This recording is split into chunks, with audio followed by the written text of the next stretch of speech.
So here's what I thought of.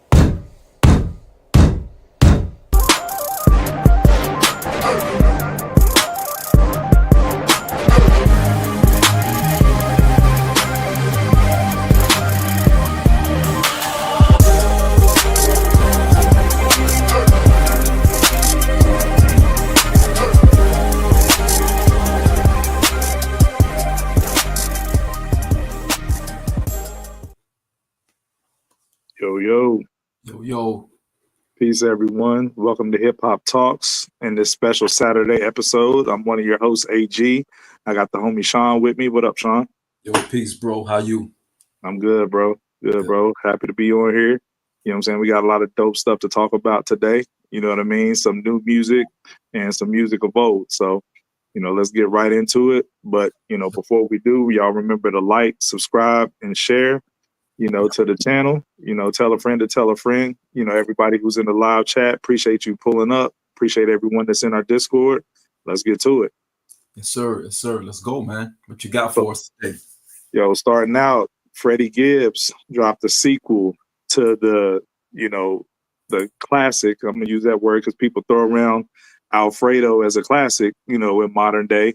And he dropped a sequel to that, Alfredo 2, last week. So I want to talk a little bit about that, Sean. What did you think about the album, just in general? I think it's a dope album, man. I heard a lot of, classic talk thrown around. I wouldn't go that far with it right now, to be quite honest. I think it's still early to mention a classic on an album like this, or any album for the fact of the matter, after listening to it for a week. So I want to sit with it some more. I think out the gate, I got to give credit to you and Coop. You guys kind of gave me a different outlook on Freddie. Several months ago, we were talking about Freddie in the very beginning. I really feel that this album is just a dope album. It's just a dope album, man. I wouldn't put classic in the front of it right now. I would say that they did what they were supposed to do. I always told you, I think Freddie is one of the most consistent MCs out there. He has one of the most consistent catalogs out there.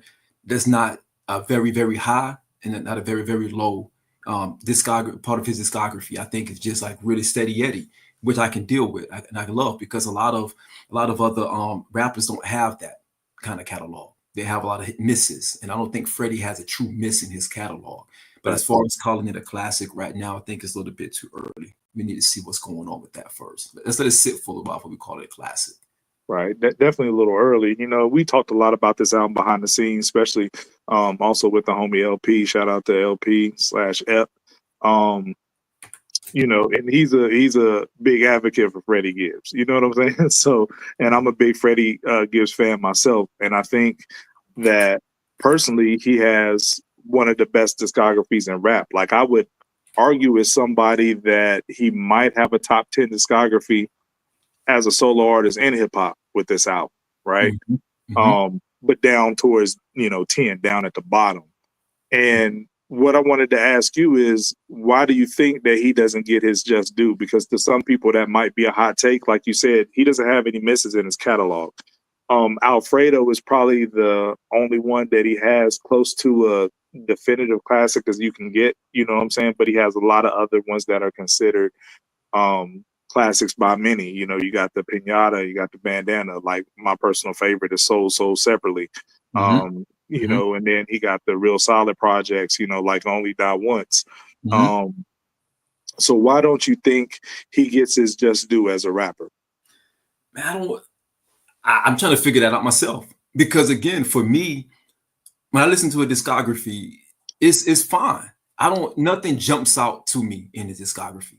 And that's not hating on him at all. That's not saying that he's not dope. It's just like nothing really stands out to me. I think that he lands the plane on majority of his albums. Like you say, Soul Separately. I thought that one was pretty dope, to be quite honest. I feel like that one's better than this, if I'm being honest with you. For sure. I think he has a good ear for production. I think what Freddie misses is a true anthem, a hip hop anthem, something that sticks to everybody, right? Something that we all can say, you know what, unanimously, that's one. That's it right there. I don't think he has that. I just think that he has a lot of dope material where it's just steady Eddie. There's no true high, in my opinion. I can't think of and you're more of a Freddie fan than I am. So you might be able to course correct me here, but I don't see a true high from a Freddie album. Like, if you can name 3 songs that you would say, you know what, this is the one that gets me going, or this is the one, like this is that high bar. Help me understand, identify that, because I don't know Well, what you it know is. what? I'm glad you said that. You know what I mean? Because where you talk about this album, I'm sorry, not this album, but his discography being steady Eddie, like if it's, you know, straight A's or A's and B pluses and all that, there's no like A plus, no astounding A plus. That's my feeling on this album. So what I'm gonna do is I'm gonna parallel the Alfredo 2 album to his discography. That's Yeah, the only gripe I have about the album is, yeah, and I put that more on Alchemist than Freddie. But I yeah, think, you know, the production is very, very steady. And yeah. then I think a lot of albums, you know, it's a double-edged sword, right? Because I think Freddie is one of the ones who still has care when putting together an album when it comes to making a cohesive project. You know what I Absolutely, mean? Because people don't really, you know what I'm saying, have that, you know, care anymore for it, right? But here's absolutely. the thing. I think sometimes albums can be too cohesive to a fault. You know what I mean? You mentioned Soul separately, and this Hmm. might be benefited to having different producers versus one producer. Soul separately has a lot of ebbs and flows. You know what I Hmm. mean? And this Alfredo too is a steady through line, you know, all the way through. You know what I mean? It spikes at one point with Lemon Pepper Steppers, you know, a high energy track, Hmm. but outside of that, it's really steady, you know, all the way through. And you know, and people said that about the first Alfredo. I've heard the other people call the first Alfredo a sleepy album. You know what I mean? Because it's a steady through line, right? And Hmm. you know, shout out to Coop. Me and Coop had the same conversation when it comes to the Auditorium, Hmm. Volume 1. So, you know, people love that album, you know, with Common and Pete Rock. But Hmm. it wasn't enough. I think the term that Coop used was it wasn't a whole lot of songs that excited him. You know what I mean? That had that excitement. It was just really steady, dope songs, but it weren't no spikes. You know what I mean?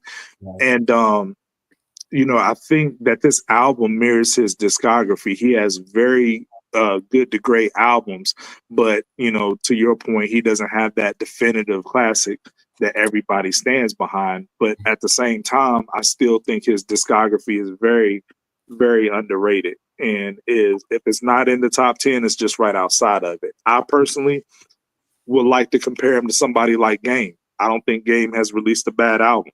You know what I mean? But the difference with Game has a Doctor's Advocate that everybody gets behind. And I'm sorry, the documentary. And a lot of people call Doctor's Advocate a classic. Some people call Jesus Piece a classic.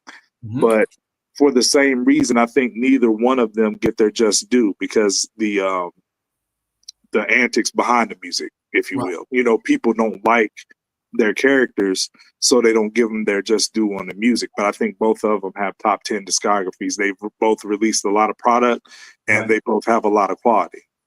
No, I look, man, I don't disagree with anything you just said. I'm Mhm. just talking about, for me, like the music has to grab me, right? Mhm. Pause. It gotta, like, I gotta relate to, I gotta resonate with it when I hear it, no matter what part of the world I'm in, where I'm at mentally or whatever. It has to be something that resonates to me. Give you an example. I was listening to a lot of 80s music today. You know what I mean? Like, just, vibing on some 80s music. And I was listening to a lot of Full Force and Lisa Cult Jam. And I'm like, yo, these songs still sound fresh and vibrant today. And Full Force has one of the best catalogs and one of the best. Up to my boys, I'm like, yo, they got one of the best pens in the game that no one talks about, right? But the Mhm. the, the music, it captures you. It takes me back to, young Sean trying to understand like how to dance, and I wanted a curl, right? You know what I'm saying? Like, even Right. I was listening to this artist named Stevie B. I don't know if you ever heard of Stevie B. Of course I do. Stevie V was the guy. Yeah. Yes. He had a song called "Because I Love You," right? Yeah, man. I used to play that over the phone with the boombox to the girls when I was young. So So we hear, what I'm talking about, right? yeah, yeah. But when I'm getting that is that listening to that kind of music, it made me want to, like, be like, want to make music like that. I can't Right. sing worth the lick, but I wanted to sing a Stevie B song. I wanted to get the curl in my hair and get the streaks down the side. My mother thought I was bugging out. I say that to say, I said all that to say this. the thing, the thing with Freddie, I love the music. I love the music. Don't get me wrong. Don't get it twisted. I want to make that abundantly clear. But it doesn't give me a connection. You know what I mean? Like even talking about Lisa Cup Jam and Full Force and Stevie B and the excitement that comes from that, I can't share that same excitement when I listen to Freddie.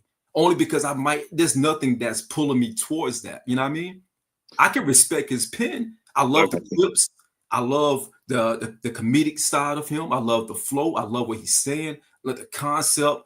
I think he's a very witty rapper. I think he checks a lot of boxes that a lot of rappers don't check. Right. It's something else just not like pulling me towards his catalog, man, like that. So one of my homies always says if he can't resonate with the person, you know what I'm saying? Like, then it doesn't, no matter how nice the MC is, it doesn't like, you know, grab him like that. So is that what you're saying? Like Freddie, his persona and everything doesn't resonate as much with you? It's not that it doesn't resonate with me. It just, again, it's something I can't figure it out. We talk. I mean, he's a lot of things that don't work in his favor. Like I said, the antics he does off camera. I mean, outside of the music, he's from Indiana. You know what I'm saying? So that doesn't help in the rap world at all. Being from Indiana, no. And I don't think he has a good rap voice. You know what I mean? And I heard Coop say on the show the other day, how talking about how important voices are. I mean, that's your instrument. You know what I mean? So it's like, here's the thing. It was some discussion in the Discord the other day, and I was hitting Evans on the side, talking to him about what people were saying in the Discord. And some people in the Discord were saying that that Freddie wasn't really saying nothing on this album, like lyrically. You know what I mean? And I disagree 100%. Me and Evans did both. But I think that people will have a different framework and not say what they're really thinking. If I can explain further, like, all right, I think a lot of people don't like Freddie's voice, right? He doesn't have a great rap voice. So when you listen to somebody who doesn't have a great rap voice, you automatically kind of listen, you know what I'm saying, halfway. You know what I mean? You're not really like tapped in fully and on the edge of your seat, totally engaged in what they're saying. At least that's how it is with me when I don't like somebody's rap voice. And to me, that translates to like, well, he's not really talking about nothing, but right. He's spitting. But if you don't want to hear what he's saying anyway, because you don't like his voice, then you're not going to receive that. Mm-hmm. So I think his voice works against him, his antics works against him, and where he's from works against him. So I think all of these things, I'm not bugging on his voice. I think his voice is decent. I'm not bugging on his voice. We talk about Big Sean all the time, right? Right. And I think you, myself, and Coop in real time was like, yo, something just doesn't connect. It's not clicking. It's not clicking. And Big Sean is a dope lyricist, a crazy dope lyricist. He has a great catalog, and he has anthems. You know what I mean? He has the bigger songs, and he smoked a lot of features. And it's just one of those things where something else just doesn't connect. Right. We get a bunch of light punches to the face or whatever, but no knockout blows. Pause. You know what I mean? And I think that's with Freddie. I just feel like we get a bunch of body hits. Like, yo, this is dope, this is dope, this is dope, but no knockout punch. And I don't know why. I can't explain it. Again, music is a feeling. Music is subjective. We're not supposed to have the same view on how music moves us, right? Right. So it's not like it doesn't move me. It's just that, like, I'll give you an example. Empanada. That's a standout. It's a standout. And he's freestyling on that. Yeah. He's freestyling on Empanada, right? I texted you in real time when Soul So Separately came out. I said, yo, this is what he's doing? Yeah. Like, this is bananas. You know what I mean? This is bananas. So it just, I don't know, man. I don't even know if it's the antics, AG, because other rappers have crazy antics. True. You know what I mean? It's just something else is not landing with the public, with the mass audience, if you will. Fair enough. Fair enough. I think I disagree though. I think it is some knockout blows, at least some standing 8 counts. You know what I mean? Because to me, Lemon Pepper Steppers is phenomenal. Like he went crazy on there. That's the high point of the album for me. And then Enchilada and Empanadas back to back, super dope. Skinny Suge too, dope. I Still Love Her, super dope. 1,000 Mountains, like all those are fire records. But like I said, I think it's just that steady through line that it doesn't have. Now it doesn't have any valleys, but it needs more peaks, if that makes sense. You know what I'm saying? Yeah. So yeah, like so let's talk about the production a little bit. So me, you, and Evans behind the scenes, we were in our group chat and we was talking about Alchemist production with Freddie versus Alchemist production with Prodigy. Mm-hmm. And I personally said, you know, I didn't even think it was close. You know, Alchemist's work with Freddie has been way more consistent, and you know, it's tough to say it, but you know, Alchemist's best stuff is with Freddie, but he just doesn't have those amazing highs like, you know, the Keep It Thorough or We Gonna Make It with a Jada Kiss. Those, you know, like you said, those definitive like hip hop anthems. He doesn't have any of those with Freddie, but he doesn't have hardly any misses at all with Freddie Gibbs and the catalog that they put together themselves. So what do you have to say to that? Do you think that his work with Freddie is better than his work with Prodigy? I mean, you know, I'm gonna always go Prodigy. Queens get the money. You know, I'm gonna go Prodigy over everything, right? But to be honest, and if I'm being sincere about it, Alchemist wasn't Alchemist when Prodigy was Prodigy, if that makes sense. Right. I feel like Return of the Mac, and I was actually messaging you earlier today about Return of the Mac. I'm like, yo, I think this might give, you know, a run for the money on anything that Freddie has as well. But me realistically, again, me getting outside of myself for a little while, thinking about Prodigy and himself, Prodigy at his zenith was probably around what, 90, 98, 97? Well, at his zenith, at his best was 95 and 96, you know, but he was still top tier in 99. Right. Murder Music was 99, right? Murder Music. Yeah, I think he was still top tier in 99. Then after that, it was right. You know. So now you got Prodigy up here and you got Alchemist coming up here, right? Correct. So now Prodigy is going here, but Alchemist is going here. Right. So it's like they never leveled out at their zenith, if you will. Yeah, they never met at the top. You never met at the top, right? So now you got Alchemist and Freddie, where Alchemist is a much more, he's a much better producer today than he was then, right? He's more sound right now than he was before because now he has more up under his belt. So now you have a more polished and more sound producer giving a dope lyricist, a dope MC in Freddie, some production that he can ride to. And they got great synergy. They got phenomenal synergy. I think Prodigy, because Prodigy and Havoc had so much great synergy, I don't think Alchemist coming after Havoc helped at all. No. Because we're comparing it. Whether we directly or indirectly comparing it, we are comparing it regardless. Yeah, because he never got a chance to produce for Prime Prodigy. The closest thing would be what he did on The Realist, on Murder Music, or Keep It Thorough on HNIC. Like, you know, those were the best versions of Prodigy that, you know, Alchemist got to produce for. Exactly. But hopefully on this new Mobb Deep album coming up, Alchemist tweeted that the album is finished. So hopefully we get to hear some, you know, dope posthumous Prodigy bars over dope Alchemist production, because he's in a groove. But, you know, it's just different because early Alchemist doesn't sound like present day Alchemist. You know what I mean? With the drumless samples and all that stuff. Like he was totally different back then. So I'm interested to see what direction he goes in now. But what I will say about this Alfredo 2, it does have more drums on it than the first one. So I'll give it that. But in comparison overall, do you think that this is anywhere close to the first Alfredo? No. The first Alfredo, they stuck to landing easily. With a very smooth landing. With this one, I think they still stuck the landing, but it wasn't as smooth as the first one, if that makes any sense. Yeah. I think the features really made the difference here, because I didn't really get nothing from the features on Alfredo 2. I mean, Anderson .Paak had a dope hook, but Larry June and JID, I didn't really get anything from those features. But on the first Alfredo, you got like Rick Ross, you got Benny, you got Conway, like all with dope features. So yeah, so I don't think it's anywhere close to Alfredo, but me personally, I think Alfredo is at the top of his discography objectively, but my favorite is Soul Separately.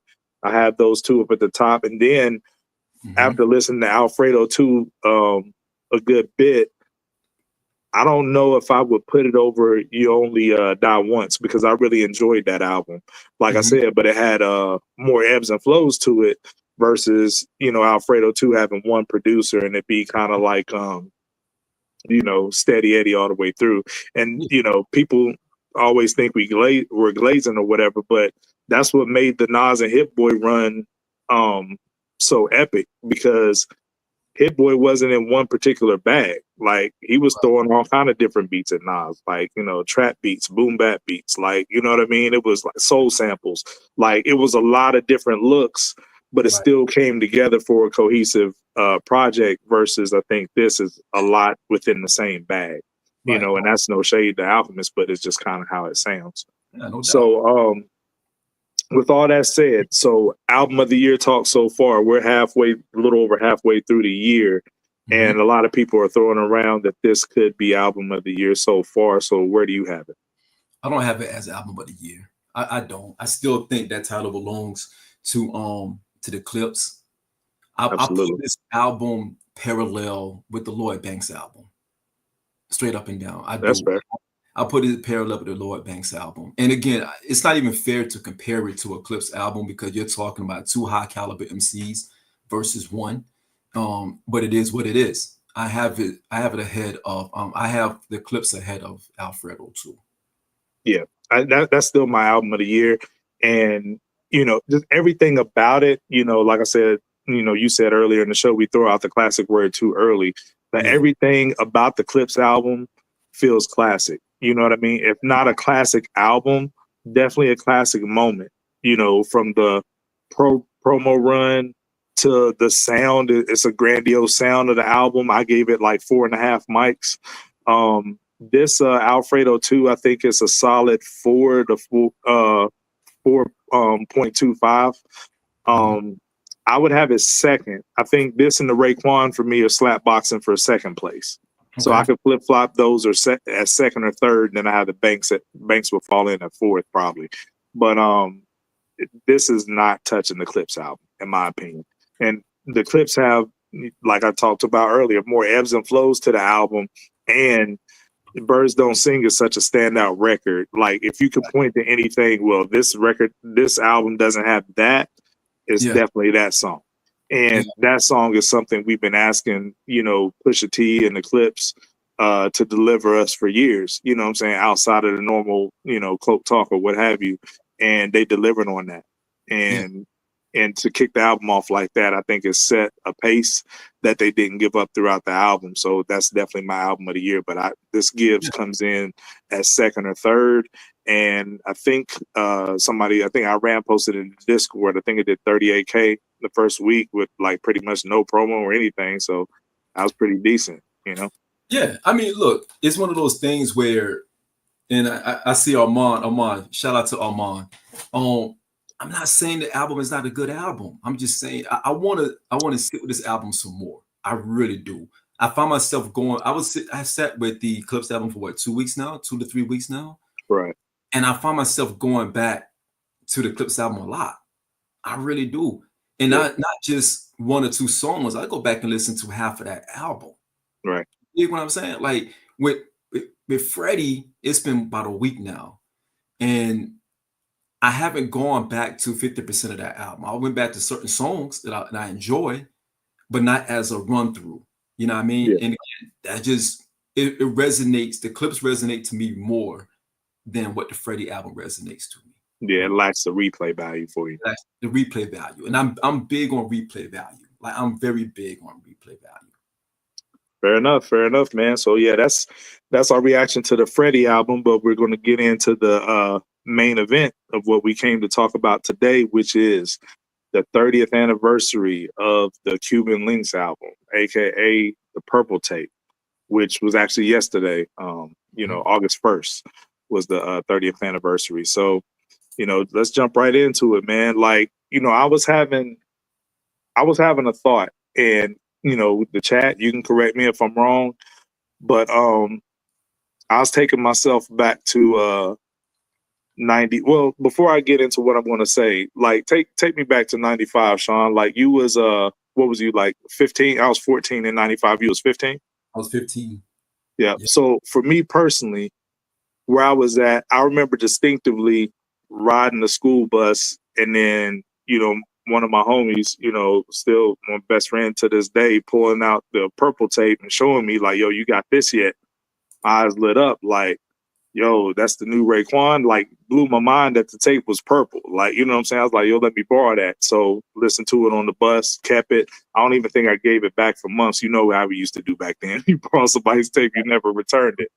And I was just captivated, instantly with that album, and I knew at the age of 14 that that's one of the best things I had ever heard in my life. You know what I'm saying? And still to this day, my second favorite album of all time. I think it's only second to Illmatic as far as the greatest solo albums of all time.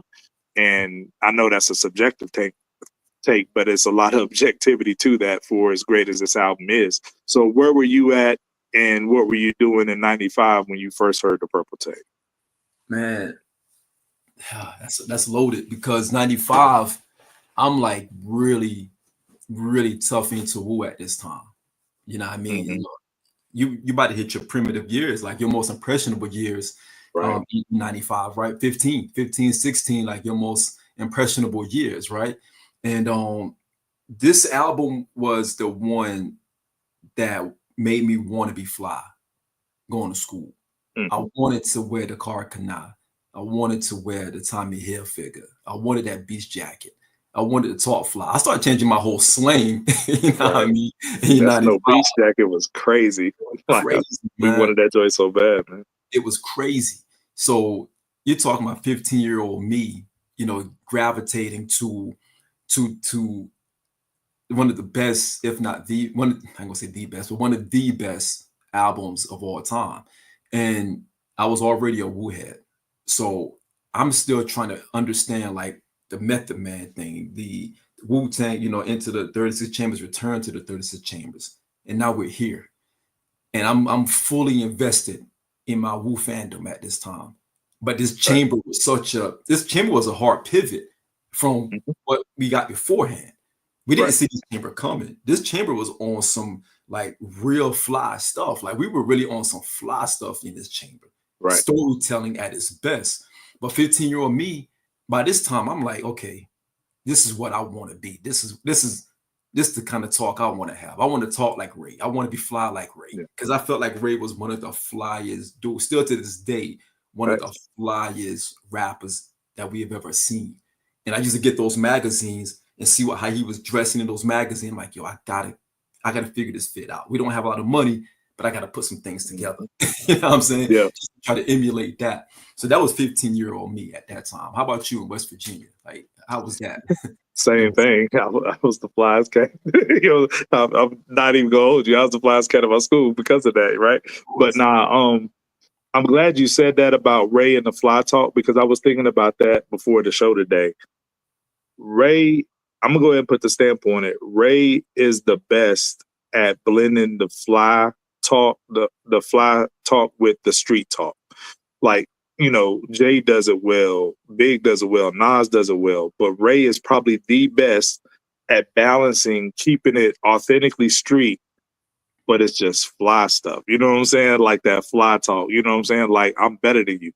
You know what I mean? Ray is like, I don't think it's any other MC better than Ray at that, at blending those two things, man. Like, he is the ultimate at the fly street talk.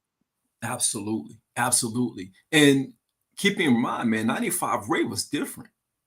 Yeah. 95 Ray was in those conversations as being one of them. Absolutely. 95 Ray was one of them. 95, anyone who, again, for those who in the chat who put, how old they were, and I see some say 14, 15, some of them are the same as us. 95 Ray was mentioned along with Big and Nas. Big facts. He Straight was. up and down. And we didn't see that coming from 36. No. And again, that goes right back to the importance of Cuban Linx, because we didn't even see Ghostface leading into this. We saw flashes of both of them in some capacity, because Can It Be Also Simple was like the isolation for them, right? It was the ISO. Right. But we were still talking about Inspector Deck's verse on that. Deck was being more, I guess, praised for his verse just as much as Ghost and Ray. You know what I mean? So we still were trying to figure out the isolation between the two. And 95 Ray was being discussed in many circles as being in that pantheon of MCs at that time. 95 Ray. And it was because of this album. Big facts. Big facts. So you mentioned both Ray and Ghost and where they was at the time. I just want to show the vinyl. I'm saying? The cover. It's one of my favorite covers of all time. Guest starring Tony Starks on the cover. You know what I'm saying? And Ghost in the background behind Ray. You know what I'm saying? Like, yo, I got his back. We talk about that all the time. The symbolism of the cover, right? Yep. And what I was thinking earlier today was, it's not the first, I would say, for my setup, but is this one of the first unofficial collab albums? Because we got the Watch the Thrones of today, and then, what I'm saying, the Blackouts, and, everybody getting together for collab albums. But the only albums that I remember from back in that era that you could consider, like, two rappers getting together for a collab, like, I would consider The Chronic that, because Snoop is on like 10 or 11 out of 14 tracks. And then Cuban Linx, Ghost is on like about 15 out of 18, right? So was this one of the first unofficial collab albums before collab albums were a thing? I think so, because I think, and those of you in the chat, please course correct us or give us some insight from your lens. But I think that this was the first album that I can remember where there was a feature and he was announced as the feature. And I say that in The Chronic. That's all I can remember. Right. But the Chronic only had Dre on the cover, and it had I think Snoop on the feature at the bottom or whatever. Right. But this one was like, it's bold in your face. You got Ghost behind you doing this. You know what I'm saying? Like, it's like in your face that this is going to be a feature joint, and he's going to be all over this. Like, this is me co-starring. Like, it's just as much as Ghost album as it is Ray's album. Absolutely. You know what I mean? And I don't think it works without Ghost. It doesn't work without Ghost because they balance each other out so well. I even think that the specific features, the intentionality on the features on this album doesn't work without Rizza orchestrating the chess pieces on the board. You know what I mean? Because everybody in the clan, didn't fit well in certain aspects, if that makes sense, right? You think about You God doesn't fit on a full-fledged Rizza album. You can get them for a hook, but you got them for a hook, right? But to have You God kick it off with them, you needed You God on that song. You know what I'm saying? Right. You needed You God on that. Well, yeah, and they're telling a story too, because by the end of it, like, he gets whacked. You know what I mean? Like, you know what I mean? So, and to your point, that's a very good point, because there's no Dirty on this album. Now, granted, Dirty was never one to like really be at the studio, but he doesn't fit nowhere on the aesthetic of this album. There was nothing forced balls on this album. It all made sense. To have You God kick it off with Knuckleheads and he doesn't reappear, it makes sense. To have Master Killah. I became a Master Killah fan off of this album. Right.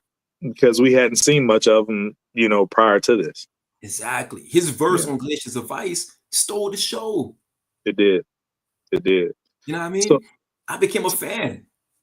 Absolutely. So to the genius of Rizza and and I've heard them both say that, Raekwon wanted Ghost in there because he knew that he couldn't go in that chamber unless he had Ghost by his side. And I heard Rizza, you know, thought it would be dope. So, what do you think about that idea in and of itself to make this different than the other Wu solo albums that came before it? Because it's like, this is really, you know what I'm saying, taking it left. You know what I mean? It's shaking things up. But Wu was known to shake things up. They had already shook up the industry by, you know, signing a deal where everybody can sign individual solo deals outside of Loud Records, where that was the label home for the group. So now they're shaking up the game again by saying, we're going to give you a solo album, but it's really going to be a collab album with two of our artists instead of a general solo album. And these are two guys that were from rival hoods. That's call it what it is. You know what I'm saying? Ghost is Stapleton and Ray is Park Hill. And it was a lot of beef between, you know, those hoods and Staten. So they're coming together, and the only real sample that we have prior to this album is Can It Be All So Simple? And that was a, you know, 10 out of 10 song. Yeah. But we could have never imagined from that point that it was going to evolve into an album with the two of them, you know what I'm saying? Like, you know, just like peanut butter and jelly, like the perfect combination. Yeah. We could have never guessed that in real time. No, not at all. AG, can we pause that real quick? Because I got two super chats that I didn't see in the beginning. Mamir sent this earlier. Shout out to Mamir. Can you see that, AG? Yeah. Well, when did this narrative start about Freddie's rap voice? I actually thought it was a good attribute of his. Kendrick, Big Sean, Eminem, and Westside Gun voices are hit miss for me. Me personally, I don't think it's a narrative, but I personally don't like Freddie's voice, and I've heard other people say it, but I don't think it's a big time narrative. But everybody you listed right there, they got a love it or hate it voice. There's no in between. You know, they're polarizing voices. No doubt. I agree. Here's the other one. Top 10 rap voices: Biggie, Pac, Scarface, Chuck D, Rakim, Jadakiss, Raekwon, Nas, Game, and Ice Cube. That is a tough list. Everybody on there has a great rap voice for sure. That's a tough list. I might change the order, but I don't disagree with anybody on that list. Not at all. Maybe Game. Game has a pretty decent, He has a good rap voice, but he's so much of a chameleon. He raps like Game raps like everybody on that list. He does. He can do that. He can. You know? I would put Method Man on there as well. Method Man. There you go. I would take Game off and put Method Man in there. I think Meth has one of the best baritone hip hop voices. Yeah. Ray, to me, again, Ray's voice is one of those voices that never had to evolve. It's like Ray was like his pristine voice, in my opinion. I've always felt that was his strength. His super strength was his voice. Right. And it's still great. We'll get to that later on this new album, but it's still great present day. No doubt. No doubt. So I'm sorry. I saw those. No, you're good. But we were just talking about the duo of Ray and Ghost, you know, because we heard Can It All Be So Simple, and that's a 10 out of 10 song, but we never knew it would evolve into them doing a whole album together. I think we saw a flash of that because when one of my OGs back then, he was like, yo, the way Ghost set up the final verse on Can It Be? When he was like, "Oh, the sunshine plays an important part in the daytime," and then when he came around the corner, it's the man. You know, just that synergy right there. It gave you a glimpse at the possibilities between them collaborating moving forward, right? And I think, you know, again, you in that circle, you in that group, you got Rizza, who's a freaking genius. He see that. He's hearing that himself because he's orchestrating everything. Right. So for him to say, you know what, I need to get these two to mesh up because their styles, to be quite honest, the dichotomy to their styles is that they're unorthodox to each other. Correct. Ray's more laid back. He's more charismatic. You know what I mean? Ray's in that AZ lane, right? Very charismatic flow, very laid back. Ghost at that time, Ghost was yelling. Ghost was wild. He was like, "It's the God, get your shit right." He was going crazy. You have it's like you are out of the two of us, you are the most, the loudest one. Right? Here we go. You're aggressive, you're the in your face. I'm the more laid back, like, nah, AG, we can't do that, man. You gotta relax. You be like, nah, everybody gotta die. So that's not how I am, but carry on. but that's how they are. You know what I mean? Yeah. Ghost was more of the aggressor, raised the more Yeah. laid persona. And Right. It works. It's the perfect yin and yang balance, man. And you know, they've been one of the best unofficial duos. To have a group within the group is crazy. Just the thought of that. You know what I'm saying? Like, it's a cheat code. So, you know, they're one of the best, if not the best unofficial duo there ever has been. Yeah. Another thing I wanted to talk about, man, like back when this album was I don't think I heard this in real time when the album came out, but as the lore of the album started to build over the years, it's one of the first times that I've heard that somebody left the location and went somewhere totally remote to go record. You know, the origins of this album came, Ghost and Ray wanted to get out of the city, and they traveled all the way to Barbados to start the album. And they encountered a lot of racism there, you know, for the local blacks and stuff. And they was just like, whoa, you know, we got to like, you know, get up out of here. They just said it was an environment that they didn't like being in. So they came back to the city to record the rest of the album. But that was one of the first times I heard of anybody doing that. You know, now it's like a common thing. You know what I mean? Like we all saw Nas's calendar, you know, a couple months ago where he was going to go to the Bahamas to record with Primo or whatever. So what do you have to say about that? Like moving to the remote location to do the album? I think it was a genius move again by Rizza orchestrating all of this. He's putting these guys in an isolated situation, right? You're putting two of the dopest MCs in a clan at this point, and you're telling them like, yo, we're going to take y'all away from all the noise over here. We want y'all to really lock in and build more synergy to the point it became symbiotic. And you can look at it. You can look at the fact that even if you look at the promo pictures for the album, you don't see Ray by himself a lot in those promo pics. No, not and at all. This is his solo effort. This is part of his solo effort. But he had Ghost with him the entire time. In some capacity, him and Ghost are there the entire time. And again, the things that make them so different also make this album so great, because you don't have the melancholy style of Ray giving you that throughout the entire tonage of the album. You have Ghost taking up a whole notch. You don't have even Ghost going wild on the entire album, because you have Ray bringing it down to decibel, right? So now you got the different balances, and I don't think you can get that when you have the entire clan around you at one point. Because when the entire clan, when they're around each other, you know, we saw the documentaries, we read the books, we saw the stories and everything. It's wild in there. Everyone is fighting to get on a song because they may hear that beat and be like, yo, Rizza, I got to get that beat. But Rizza looking like, yo, you guys are over here in Barbados. You're away from the noise. I'm going to pluck who I need to pluck from the clan to come and get on a specific song based on this vision. Because you can't think about it like Jizza. You got Jizza on Guillotine Sword for a reason. And you think, oh, you heard that verse, when you heard that beat the first time, like a premiere to that beat, you heard that on 36 Meth vs. Chef. Meth vs. Right. You heard that in the background. Jizza got to be on that. If you want to place Jizza on this record, that's the only record you can do that for. Right? You can't just put the clan and just plot them on different parts of this album. You got to hear the chamber that they're in. Got to hear the chamber that they're in. Because then this is a whole different palette for Rizza at this point, leading up to this album.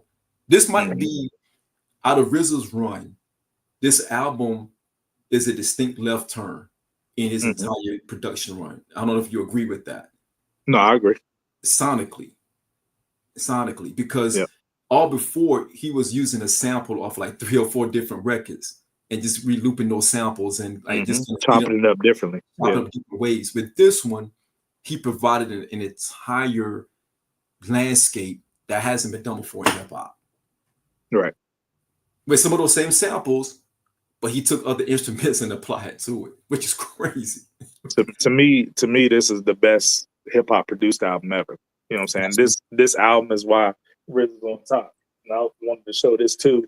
I got the vinyl of the instrumentals, you know what I'm saying, from the album. You know what I'm saying? And this is not an ad, but you know, for those of you like our collectors, you know, go over to Mass Appeal. I ordered mine this morning. I sent it to Sean. Shout out to 9+ in the Discord. He put us up on this. They have the purple tape. Mass Appeal's doing the 30th anniversary reissue, but it's a double album purple tape. You get the full album purple tape, and you get the instrumentals on a purple tape. You know what I'm saying? So it's $50 while supplies last. Get over there to Mass Appeal and copy one if you don't still have your original copy. You know what I'm saying? It's a dope 30 year anniversary replica. So head over there for that. But got another super chat, bro. For sure. My mirror, appreciate you, bro. Appreciate you, man. But the $5 super chat. I actually had AZ at the number 9 spot for voices and then switched it to Game. AZ has a great rap voice, good and smooth voice. You know what I'm saying? Perfect for his flow. So let's stay there, Sean, with the features on the album, because you said, you know, Rizza had to recognize, you know, just like any Wu group album, the approach to this album, even though it's a solo, when you get the features on there, you're still approaching it the same way. Like, this is Dex Chamber, this is Master Killah's Chamber. They got to be featured on here or whatever. So like you said, he's orchestrating the whole thing. So let's talk about the features on here. Let's go back to Glaciers of Ice with Master Killah. Would you say that that's the best feature out of the Clan on the album? Out of the Clan, for me, it is. For me, it is. Because that was Master Killah's coming out party. As a, you know, that he was able to steal the show on that joint. Because Glaciers of Ice is one of the best songs. This is my top 10 songs of all time, if not top 5. And you got to think about Master Killah, like, he's at this point in time, we're not seeing him often, but when he comes through, he makes his presence felt. You know what I'm saying? He got the Mystery of Chess boxing verse, then he got this verse. You know what I'm saying? So it's like he's coming through and making a name for himself. And he killed the verse on Wu Gambino's. Yes, he did the verse on Gambino's. I mean, the Glaciers of Ice verse. You know, again, you specifically said the Clan, so I want to make sure we are clear on that, because Nas has the best guest verse on the album. Yeah, that's arguably best guest verse of all time. Period. So that's why I gave that caveat: the best out of the Clan members. Clan, yes, I'm glad you kind of compartmentalized that. But yeah, I would say he has the best guest verse on there, and Capadonna is no slouch neither. Like, don't forget Capadonna sprinkled in on this one as well. Capadonna is definitely a nice third presence on this album, and it's our first time hearing him. You know what I mean? So, and you're like, you know, this guy's super dope. You know, on Ice Cream, Ice Water, like, you know what I'm saying? Like, he went crazy on Ice Water. He did. He went crazy. We gonna get to our favorites. We're gonna get into our favorites in a minute. But Ice Water is crazy. Yeah. But so I don't know, man. I love the Knuckleheads verse by You God, because You God don't get enough credit for his style. Yeah. Like, stylistically, You God is dope, man. I don't care what nobody say, man. When You God come on the track, you know, he does his thing. And his voice, we talk about dope rap voices, You got one of the better baritone voices. But my top 2 features from the Clan, I think that Master Killah would come in third. I'm gonna go with Deck and Jizza on the same song to open Guillotines with Deck and then close with Jizza. To me, those are the 2 best verses from the Clan members on the album. I can live with that. Yo, shout out to Lord Vakai. He asked why we keep doing these same breakdowns. This is the 30th year anniversary of On a Bit for Cuban Linx, Lord Vakai. When we get to the 30th year anniversary of something from E40, one of your favorite artists, we won't do it then. We can invite you on and you can give us a 5-minute segment on it. You can definitely give us a 5-minute segment on E40 if you like, Lord Vakai. I would love to bring you on the show anyhow, because you got you be talking crazy in the chat, bro. We need to bring you on. And you was 20 years old when Cuban Linx came out, so you should know better. You was a grown man. Man, that's crazy. Yeah, 20 years old, asking why we talking about Cuban Linx. Come on, dog. Yo, again, when E40 had the goated album, that's why. Yeah. When E40 has the 30th anniversary on anything, hit us up. We'll bring you on.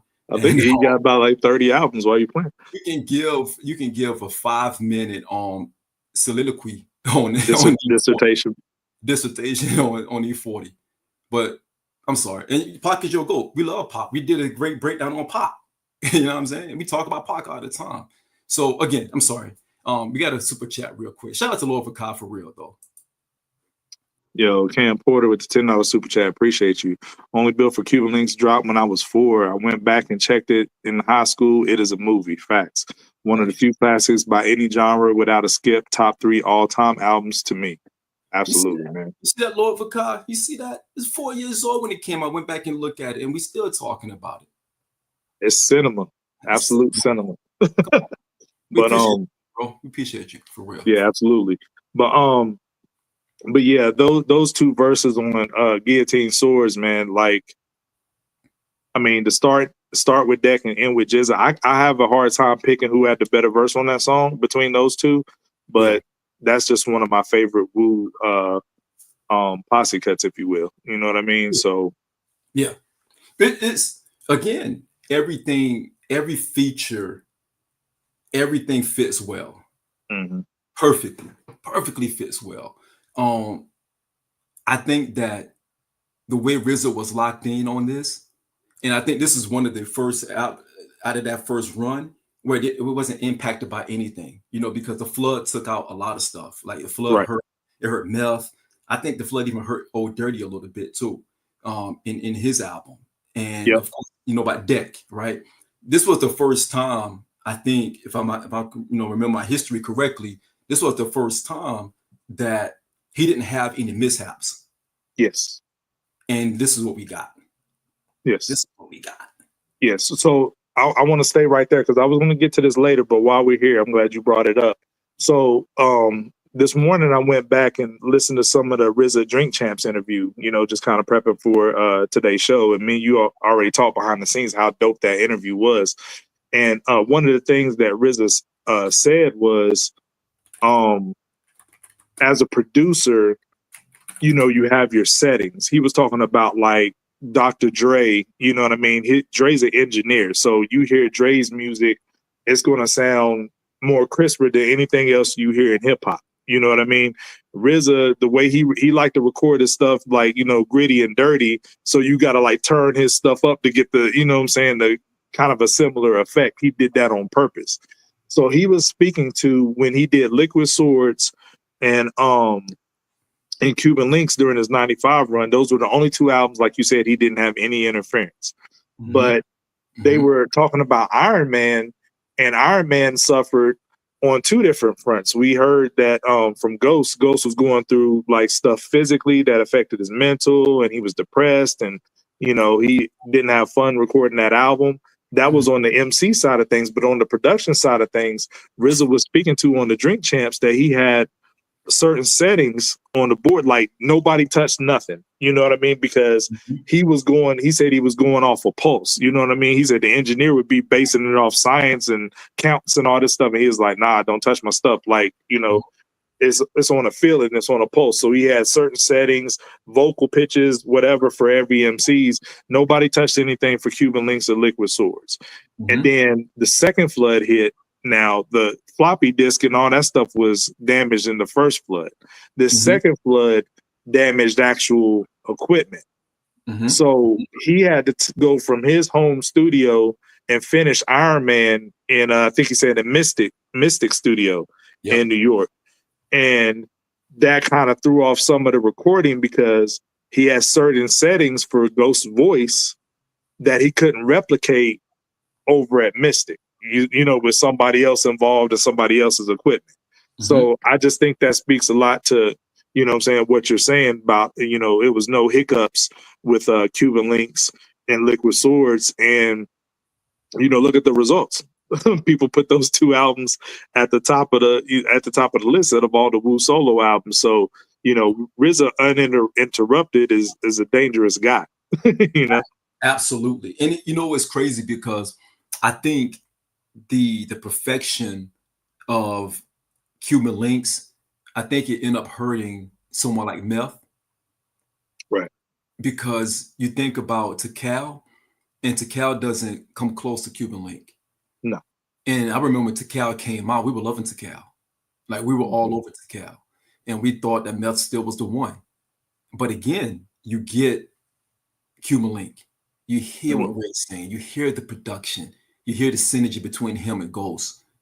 You have to rethink the order of Wu. You have to rethink like what does the ranking look like right now in Wu. Mm-hmm. And that was a tough thing to go through because ODB was still on fire. You know, Right. keep in mind, you know, Return to the 36 just came out a few months prior.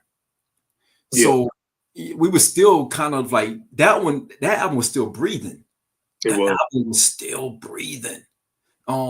Even going into Cuban Linx, and for Cuban Linx to be able to kind of create another, you know, generate another like form of steam, if you will, even off the heels of what Return to the 36 was doing, it shows you how dominant that album was. Big facts. Think about what Cuban Linx gave birth to, AG. It gave birth to Reasonable Doubt, and possibly it was written. Yeah. Straight up and down. You know, and let's stay right there. You know, and I'm glad you brought up Meth too. You know, one of his best features on here is on Wu Gambino's, and you talking about the things that it helped gave birth to. It helped propel that mafioso genre. Maybe not give birth, so to speak, because that's the homie Cool G rap, but you know what I'm saying? Like propel the mafioso genre by coming up with the Wu Gambino monikers. And another dope interview I saw with Steve Rifkin on, I think it was Bootleg Kev podcast. He was talking about like Ray wanted to name the album, you know, Wu Gambino's. Right. And they had got a call, you know, from the Wise Guys, the actual Gambino family, and was like, nah, y'all can't do that. But they were able to name the song Wu Gambino. So let's talk a little bit about the aliases that were birthed. You know, and it's throughout the whole album, not just on this song, but, you know, if you're looking at the track listing of the album, that mafioso theme is carried throughout the whole album. And Ray is quoted as saying that idea came from the movie Once Upon a Time in America with De Niro. And he was talking about, you know, he gave Inspector Deck Raleigh fingers because he was good at rolling blunts. And then, you know, in the movie Once Upon a Time in America, Maximilian and Noodles were partners. You know what I'm saying? So Maximilian was the smart one. So that had to be Rizza, the genius. You know what I'm saying? And Johnny Blaze and Tony Starks, those are, you know, Marvel names that they, you know, Johnny, Meth always referenced himself as Johnny Blaze and Ghost as Tony Starks. And then you got Raekwon himself, Lou or Lex Diamonds. He said he took the Lou from the maker of Cristal. You know what I'm saying? His name is Lewis, and then he was just infatuated with ice and diamonds, so he put the diamonds on the end of his name. So this is the birth of like it being fly to have an alias. You know what I'm saying? Yes. We heard Nas Escobar on here. Right. You know what I'm saying? And then shortly after we got Frank White, right? Right. You know what I'm saying? Right. And, you know, it just, again, it gave birth to so many different dope ideas moving forward. Of course, it did give birth to the mafioso rap. So we're going to, and we got something to tuck for that later on, right? But it gave birth to so many different things, to the fact that it made, for what I used to hear back then, it made other artists, and we've heard artists even say in their interviews, it made them rethink on how to create an album, a cohesive album from start to finish. And even from the skits, how everything tied in, the intro, the outro, everything tied into like a real true movie.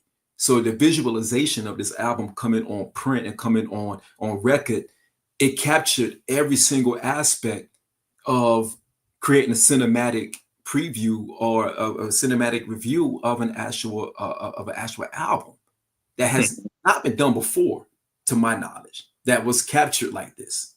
Not that I know of now. No, we got another super chat from Cam Porter. Appreciate you, Cam Porter, with the $2 super chat. Only built for Cuban Linx gave birth to It Was Written, Reasonable Doubt, and Life After Death. I believe that to be true. You can see the connective tissue. You can see the DNA in that, right? And again, like AG, you know, myself, you, even Elk, we talk about just lifestyle in hip hop. This gave birth to lifestyle hip hop stuff too. You know what I'm saying? Yeah, I mean, not for nothing. Like on the beginning of Glacier Ice, when Ghost is talking about dying to Wallies, like we literally was trying that, like ruining our shoes because we didn't know what we was doing, bro. Like, you know, the half blue and cream. Like we was really trying that stuff, bro. Oh, I rock chains because of that. You know what I mean? You know what I'm saying? Yeah. Like, You had to have also, a Cuban link chain. you gotta have a Cuban link chain. And you had to have a Cuban link chain. Yep. Even the ice cream joint, even the joint for the ladies. You know what I'm saying? Like all of these things were I mean, not for nothing, we was identify ladies by their Wu ice cream. You know. skin tone. Yeah. Yeah. But Yeah. Yeah. It was a wild time. it was a wild time. It It was a was a wild time for real. I mean, even just the subtleties in everything that we're doing, even the videos, we talked about that before. Even the videos for this album was immaculate. You know what I mean? Glaciers of Ice video, phenomenal. Wow. Ice Cream is one of the most iconic videos just based on what it done for the summer. When you think about Ice Cream, you think about the summer. Absolutely. Right? So, and you think about everything that it captures, even Ghostface, you know what I mean? His verse. Our power put Adita Howard to sleep. The dude said, "Your pardon," which was on my mind all week. Like, I'm sorry. What? Like he drifted off. Let me get back to what I was talking about. He said, "Your pardon." It's on my mind all week. Like, but back to you, Maybelline. Like, yo, come on, man. Everything was a chef's kiss, no pun intended, for every single song. There was no misses on this album whatsoever. No. And the Incarcerated Scarface's video, have the whole clan with them, you know what I'm saying? Like behind bars, like that was just the imagery of that was just so fire, man. And a lot of people sleep on, a lot of people don't know it's a video for Heaven or Hell. That was one of the first, I think that was the first single. It was. Early on, like, you know what I'm saying? Early. You know what I mean? Way before the album dropped. And a lot of people don't even know that was a single. So, but yeah, all the singles were fire. And you talked about the little things that make all the difference. Like even I think it's the spot rushes at the beginning where they're talking and you hear a track in the back. It used to drive me crazy. I was like, what are they listening to? Because I hear the Wu rap and I hear like Rizza and You Got, and I didn't make that connection that it was the St. Ives commercial until I seen it. But I was mad because it's like, I've never heard that track before. Like, where do I find it? Back then we literally had to go seek out stuff. You know what I mean? So it's like they're doing promo within their own stuff. And then, I like how it's Gambino, you know what I'm saying, with the Mafioso, but they're keeping it Wu, right? With the Kung Fu element and all that, because another thing that they put, as a continuing thread throughout the album is Skits from the Killer movie by John Woo. Yes. And John Woo didn't even charge him for that, because John Woo and Rizza was friends. So he was just like, yo, do your thing. Right. And those Killer skits, man, like, I hadn't seen the movie before I heard the album, and the album made me go watch the movie. You know what I'm saying? Yes. And like, it's crazy and stuff. And then at that point, when I was a teenager, I could quote stuff from the movie my first time seeing it because of the Cuban Linx album. You know what I mean? And again, AG, it was a hard left turn because you went from having the Kung Fu type skits to this, and it was seamlessly done. Right. And you still had, because you had the Kung Fu flick joint on the guillotines, the skit before the guillotines, which was right. But for the most part, that was kind of like abandoned, and these other elements were adopted, and it flowed seamlessly. It wasn't a lot of like, the Kung Fu talk. It wasn't like chop your head off and nothing like that, like that we got from the beginning, right? But we got from Cal, and we got from Return, and into the Wu-Tang. This was a whole different soundscape and a different palette that 95 Rizza was on. Right. And in the middle of that, he was still making, he produced the Riddler joint. Remember the Riddler? I love that song. Yeah. It's 95 Rizza. So his music palette, and later on we'll talk about this when it comes out, Lord Vakai, Jizza Liquid Swords. We're gonna celebrate 30 years of Jizza Liquid Swords when it comes out, Lord Vakai. So again, this is 95 Rizza at his finest, and I feel like this is where he actually, I don't want to use the word peak, but look at this, bro. This is 95. This is 95 Rizza, and we'll post on our socials. But I don't think any other producers had a year like that. No. producing Liquid Swords, Cuban Link, and Return to the 36 Chambers. And they're all different, you know. And this is something else he spoke to at the Drink Champs. He was talking about Primo having a certain formula, Yes. meaning that, you know, and they were saying like, oh, a certain sound, he does the scratches. And he said, no, forget sound. He said Primo has a certain formula. So no matter who he's producing for, he still sticks to his same formula. Yes. And, you know, they have to kind of come into his world, so to speak. You know what I mean? He'll tailor it for them, like around the scratches or whatever he do, but he always stick to his formula.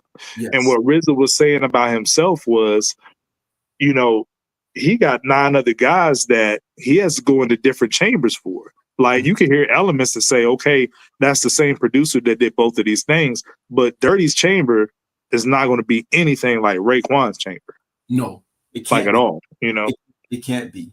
It can't be because it doesn't match.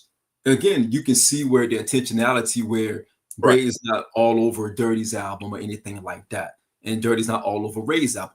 It doesn't fit. If it doesn't fit, he's not gonna force it. And Right. that's the luxury that Rizza had at his fingertips, pause, with the clan, because he knew where he could plot them on whatever album. He knew Right. what that would look like on each other's album.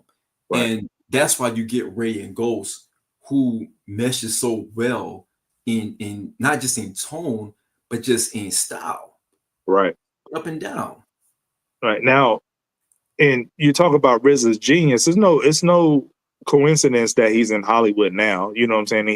He's done scores for movies. Now he's producing his own movies. Of course. He used to make albums movies, right? You know what I'm saying? Like the Super Chat said, Cuban Linx is very much a movie, right? Yeah. But even when he does a movie, it still is a common through thread. Like, you know, we talked about Guillotines was a callback to Met First Chef on Cow's album. So you reference that, like, oh, okay, you know what I mean? And then you got the killer skits throughout Cuban Link, which is, you know what I'm saying, a movie, John Woo flick or whatever, but it's not just like placed there like, oh, this is a flick that they like and they're putting it in here. It's a common through thread because you can go back to 36 Chambers and on the skit there, they's like, yo, where my killer tape at, God? Like, you know what I'm saying? I don't know. They came over to have 40s of Bloods kids. Shit came up missing. Like, they're referencing the killer tape, the killer movie there, and then they use it on the album on Cuban Linx. You know what I'm saying? It's always a common thread. And Rizza's mind is always working a movie like that. Was working a movie. And I'm big on attention to detail and intentionality when it comes to it. You know what I mean? Shout out to LP. We got a super chat from L. Mob Styles don't get mentioned. That's AG's cousin, AZ from Paid in Full Group. Shout out to y'all for holding it down. Well, good for Cuban Linx, super classic. Yo, appreciate you, LP. Lord Vakai, you see that? Another person sends a super chat to give homage to Olympia for Cuban Linx. And not just us, Lord Vakai. Come on. Come on, dog. Come on, doggy. I guarantee you want to get super chats for E40. Shout out to the E40 though. Shout out to 40 Water, man. But I guarantee we come up here and do it. What Cam say? I like everybody's stuff. My shit's the hottest beat. Yeah. I would love to talk about E40. Not really, but I would love to. You know what I mean? But I know I'm cool on that. You might be doing that by yourself, bro. I would let Lord Vakai come and give a 5-minute spiel. You know, I'm pretty sure he say spiel. He probably say it like that too. I let him do a spiel on E40 and just let him rock out. I want to represent every fan base. You know what I mean? Let him rock out. Yeah. And LP is on the West Coast. He told me not to even do anything with E40. Pause. So shout out to LP out in Cali. But yeah, man, Rizza's genius is all through and through the album, you know, putting it together. And like I said, it makes a movie. Let's talk about his decision to put Nas on the record. Because, well, you know, not Rizza's decision per se, because Ray and Nas was real fly at the time. They used to hang out in Queens and, you know what I'm saying, the Nas would come over to Staten and hang out with Ray. They had a synergy themselves. But ultimately, Rizza, he said it himself, he wasn't really keen on putting people outside of the clan on, clan albums. But he had enough respect for Nas that's like, yo, this is going to be the first time that we ever do this. You know what I mean? So you want to speak a little bit to that?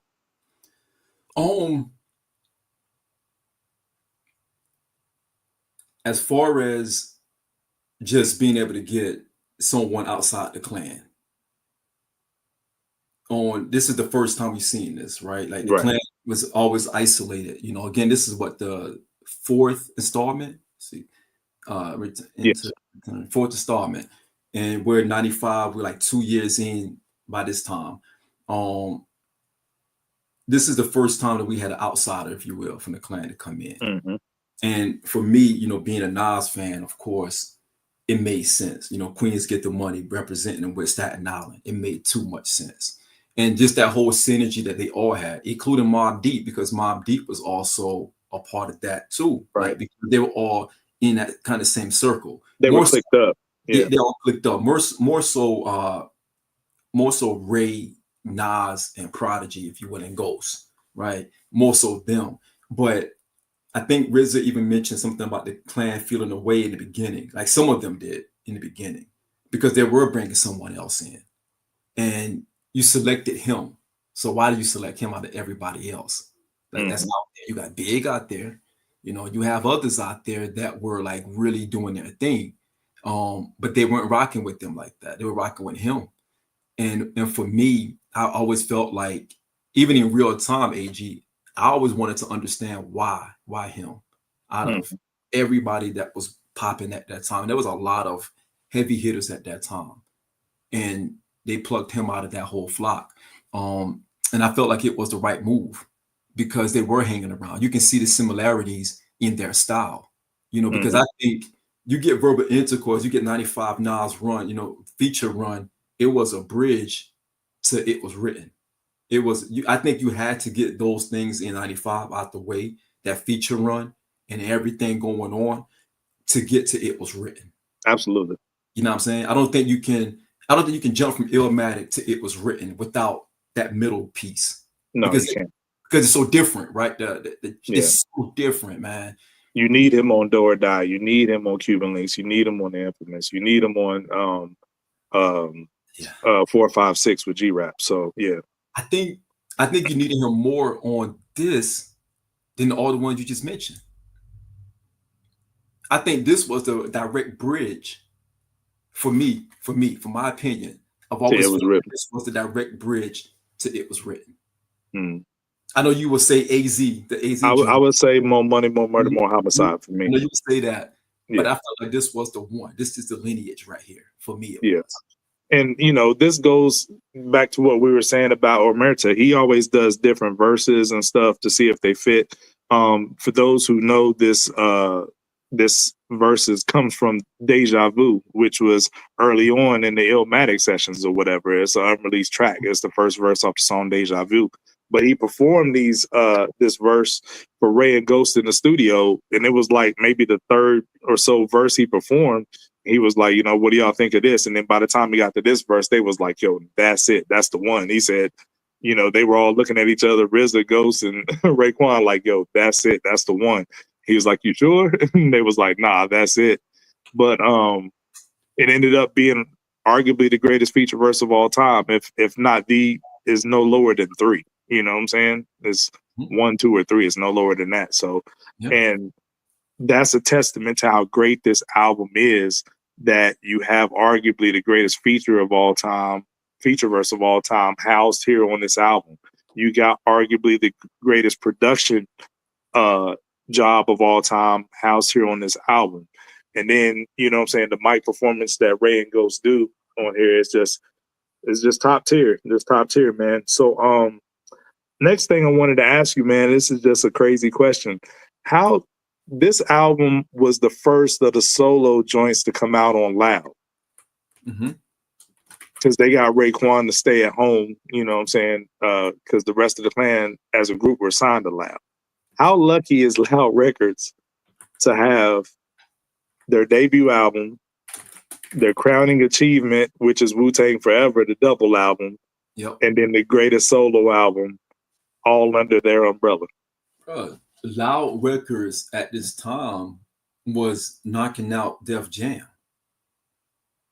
That was a fun time when we did Def Jam versus Loud on our station head. We did a little battle playlist. That was a fire show.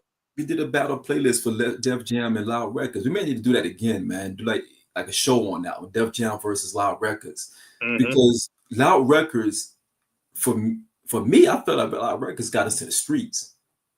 Yeah, because you had a phenomenal roster of like street MCs, right?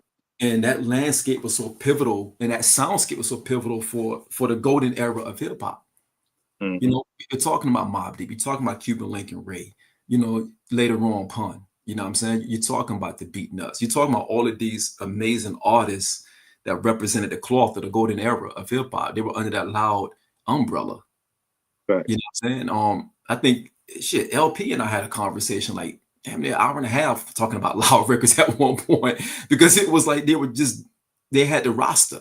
And knocking it out of the park. They don't get enough credit. They had everything. And it was one of those things where, to your point, you had Mob and you had Ray under the umbrella. So now they're cross collaborating. They're both coming up at the same time. You know what I'm saying? So they're all in that ecosystem. And here you come and bring in Nas to sprinkle in that ecosystem, because they have other joints. So he's on a Mobb Deep album with Ray. You know, he's on another Mobb Deep album. Right. It just, all of that synergy, man, that ecosystem was a phenomenal time. And they pushed each other. They all had camaraderie. You know, you hear Ray talk about all the time being, you know, that's my comrade. You know, they had camaraderie. And being on the out, and of course, God Bless the Dead, Big was on the outside of that. Let's talk about that. Let's stay right there. Shark biters. Let's get this super chat real quick. Oh, okay, that's what's up. Yo, Arrow, what's up, man? Thanks for the $5 super chat. When that rainy day drops, you're talking about a movie moment. Yo, listen, I'm gonna talk about rainy days here in a minute, man. That's my favorite. Appreciate the $5 super chat. Yeah, Big was on the outside of that. Mobb Deep, Wu, and Nas were kind of clicked up to a degree, and then, you know, let's talk about the infamous, no pun intended, the Shark Biters skit, you know, because that ruffled a lot of feathers back in the day, you know what I'm saying? Niggas bit off a Nas shit, you know what I'm saying? So, you know. It did. What do you think about that? Because that's something that Rizza talked about on the Drink Champs as well, and Ray and Ghost when they were on there, man. It was just a different time where people were real competitive, man, and if they looked at you as like biting, then that was forbidden. It did. I'm laughing because 15-year-old me, I chose a side. You know what I'm saying? Yeah. I was on that side. That side. I remember I did a freestyle for this guy, and I was dissing Bad Boy on that freestyle. I remember you told me about that. So that's why I'm laughing, because I'm thinking like 15-year-old me, so naive. I chose a side, and I'm doing this freestyle for this A&R guy, and he was like, "Yeah, me not doing that." Like, Bad Boy was on top. You can't do that. Yo, my grand opening, grand closing for my rap career, because but nah, it drew a line in the sand for a lot of hip hop heads at that time. You know what I mean? It drew a line in the sand because either you on this side or you on this side. Because we looked at Queens and Staten Island as a united front, and everything else on that other side, Brooklyn or whatever, they over there. This is our ecosystem over here. That's your ecosystem over there. And in hearing that on that skit, and Ghost in the back bit off a Nas, like yeah, he did bit off a Nas. Like so we like okay, we see what's going on here. And you know, Ray has some words as well in his own way. But Ghost was the one, though. And that still blows my mind to this day. Ghost came out straight up, said, "I don't want niggas sound like me on no album." And then you get Action Bronson years later. So I don't even know how that happens. Like, you heard Cuban Linx. You heard what he said. He couldn't help it, though, man. Shout out to Action Bronson, man. He couldn't help it, man. But yeah, man, that Shark Biters is one of the best skits of all time. But so yeah, man. So let's fast forward a little bit. So you talked about Raekwon's voice and how it's one of the most pristine in the game. He never had to evolve because it was always great. And we got the super chat, mentioned them in the top 10. You know, my mere thoughts, appreciate you. So 30 years later, from Cuban Linx, he drops the album Emperor's New Clothes. Fire album. I think it's the second, third best on this year. Yes. You know, and his voice is still pristine. You know what I mean? Do you still think Ray is in top form 30 years from his debut? Yes. I think Ray hasn't really left form. I think the production left Ray. Okay. I think that Ray has always been Ray, voice-wise, flow-wise, content-wise, style-wise. I think it's more about the production, because again, we're talking so heavy about how important the production and the elements that that Rizza put around Ray on Cuban Linx. Right. And honestly, man, that's very difficult to follow up, man. It's one of those things where where people always talk about Illmatic. Although Nas has had, has one of the best, if not the best, catalog of all time, but people still go back to Illmatic, right? It's like we go back to Cuban Linx. The way Cuban Linx was constructed, and because it is such a phenomenal construction of an album, fine-tune the details and all of these things, man. We compare it to that, and it's hard to get away from it because you see what it was in real time. But Ray's flow never left him. His voice never left him. I just think the production and the vision of a project is what may have escaped him. Yeah, and and we talked about this a couple shows ago. It's no Rizza involvement in this project, but I think that 30 years later on The Emperor's New Clothes, for the first time, I don't think I missed Rizza on a project that didn't have any of his handprints on it. But shout out you and Clue got to interview Frank G and Road Start. So I think the joints they did on the album is phenomenal. Mac and Lobster is my favorite joint. They produced that. That beat is crazy. You got Barry Hill and then the man that plans it. Shout out to them two brothers. They did a dope job. So the production, yes. But I agree with what you're saying, man. Like Ray's voice has always been there, and the production on this album is very solid. But some albums hit and miss in between that he's had, the production wasn't up to par with Ray's abilities and stuff. Right. But let's stay right there with the production, Sean. Give me no particular order, just off top of your head, your 5 best Rizza beats off of Cuban Linx. Oh man, Criminology is number 1. When I first heard that beat, never heard anything like that before in my life. Yeah, even to this day, nothing has duplicated that in no capacity. No. Glaciers, I mean, come on, Criminology is that one. Glaciers of Vice, of course. Verbal Intercourse, the way he flipped that sample on Verbal Intercourse. Okay. Well, very, very high. Ice Cream. Never heard a beat of that before. Like, never heard anything constructed like that before. Those bells is crazy, yeah. Those are crazy, man. And honestly, Wu-Gambinos. Okay. That's just off the top of my head. I can go with Spot Rushes. I can go with so many more. It's just everything, man. It's I'm gonna go. My favorite beat might be. I'm gonna go with Ice. No, I'm gonna save that. I'm gonna go with you know what? Knowledge God don't get enough credit, man. Knowledge God, Rizza lost his mind on there, man. Criminology's up there. I'm gonna say Incarcerated Scarfaces. That beat is Incarcerated Scarfaces beat is one of Rizza's best, and I love that song because it's solo mission Ray. For all the collaboration he does with Ghostface on this, he says, "All right, this is my ISO. I got this. Ray, you sit this one out," and he delivers 3 verses that I have a hard time deciding which is the best one. You know what I'm saying? Like, it's crazy. Or is it 4 verses on there? Shit, it might be 4. Oh, which one? Knowledge God? On Incarcerated Scarfaces. I think it's 4. Yeah, I think it's 4 verses, but at any rate, I think it's 4 verses. Shout out to Iran, yo, 4 verses on that song. but yo, I can't decide which one's the best, but at any rate, that's one of my favorite beats Rizza has ever done. Of course, Guillotine Swords. When I heard that beat on Meth versus Chef, I wanted it to continue, and then when it switched, I was like pissed off, bro. but to get the full beat here, the continuation, I love it. And Ice Cream, you already alluded to Ice Cream. So those are my favorite beats. Yeah. So let's real quick give me your top 5 favorite songs in no particular order. So we're not just talking about the beat itself, we're talking about the fully fleshed out songs. What 5 do you put at the top? I think so this is a cheat code. You got to pick some for the beats. You can get to pick some different ones for the songs. Because those songs are some of my favorites. Like Criminology is number 1 to me. Okay. I always love Criminology. Rainy Days. Rainy Days is my number 1 favorite song on this whole album. And it was my number 1 favorite song when the album came out, and that hasn't changed in 30 years.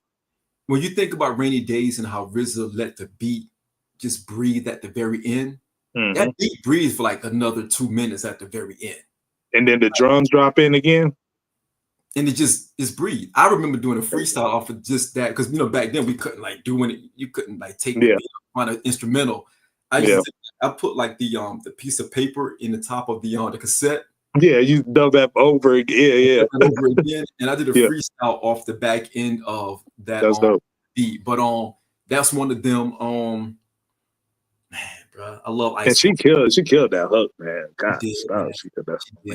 LP said Rende's Live is dope. Rende's Live is dope. Like it goes crazy, man. Yeah, and then the killer skit at the end. I mean, at the beginning, it just sets up the build on it. You know what I'm saying? With the thunder and lightning. You know what I'm saying? In the beginning, crazy. Glaciers of Ice is one of them.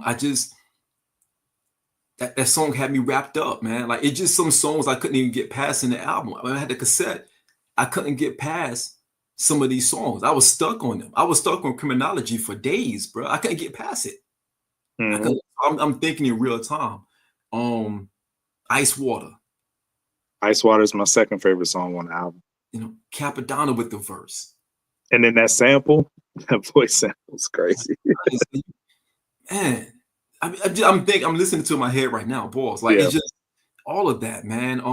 Knowledge God, but sniffing in the background. Rizza was. They were wild for that. Yeah, he was zooted up making these beats, man. Yeah, it was crazy, man. I got those same joints. I got for just my favorite songs, I got Rainy Days is number 1, Ice Water is number 2, Verbal Intercourse is number 3, Ice Cream is number 4, and Wu Gambino's is number 5. Yeah. So I see LP put on Wisdom Body. Wisdom Body was crazy. Yeah, and then I'm glad he put Wisdom Body. I also had Guillotines, you know what I'm saying? I think I put more than 5. But anyway, Wisdom Body, let's stay there. Yeah. That's Ghostface solo. He gets his own solo record on the album. So that's really fly. Ghost was going crazy on that song. He was saying some wild stuff. And I said the same things that he said.